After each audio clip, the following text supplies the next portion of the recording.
if I call him he will be. Unlike you, I'm not going back a third time.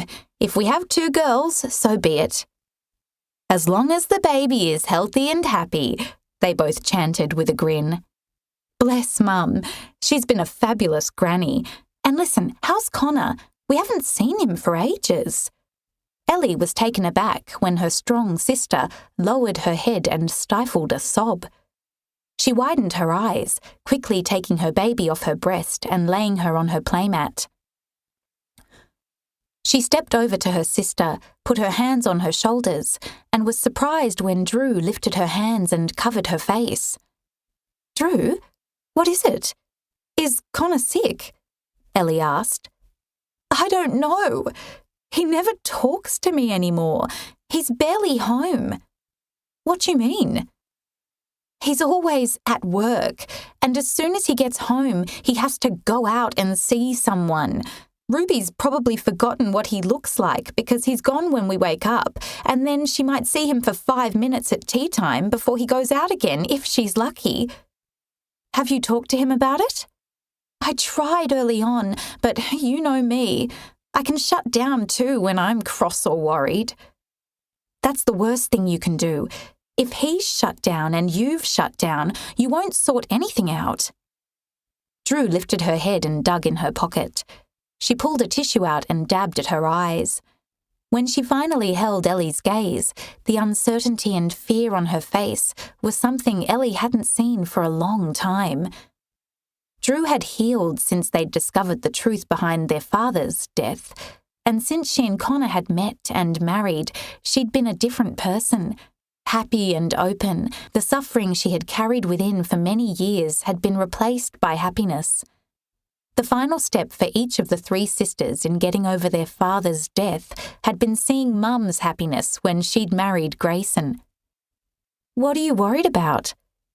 Drew's voice trembled. I'm worried that if I probe too deep for the truth, I'm going to find out a truth that I don't want to hear.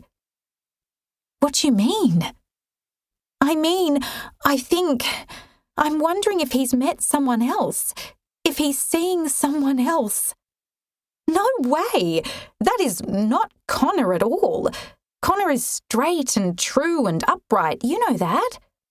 I thought I did know that. You need to talk to him, Drew. You've got to get to the bottom of this. You can't keep worrying. It's not good for you or Ruby or the baby. I wish we weren't going away next week, now that you've told me. Have you talked to Emma or Mum? Shit, no. I'm sorry I lost it. I shouldn't have told you either, Ellie. I don't want you worrying, and please don't say a word to Mum or Emma or Dee. Please? You can't carry this by yourself. I know. It's been about 3 months now. That's why I broke just now. I'll talk to Connor. I suppose if there is someone else, I need to know. Don't say that, Drew. Ellie shook her head again. No, I just can't imagine that. That is so totally not Connor. He adores you and Ruby. You can see it every minute he's with you. I think you'll find many women who could say the same about their relationships and husbands and be stunned when the truth hits. No, I still can't believe it. The first tinge of doubt rippled through Ellie. Even though she was reluctant to believe it, there was obviously something wrong. Drew's usual inner strength was no longer there. I know. How about I get Kane to have a word with Connor, go out for a beer, not be obvious? Drew pulled a face. No, Ellie, I'll handle this myself. Promise me you won't say anything to anyone, okay? Okay, Ellie said reluctantly. But you know I'm here if you need to talk to me. You call me if you need me and I'll come to Darwin. Or when we're away, we can FaceTime privately. Gosh, I wish we weren't going away now. Don't be silly, Drew said. It's probably just a rough patch, and he and Greg are really busy. They've had a lot of work on. I still wish I was here for you, or that you would tell Emma. Ellie, this opportunity that you and Kane have been offered is incredible, and it's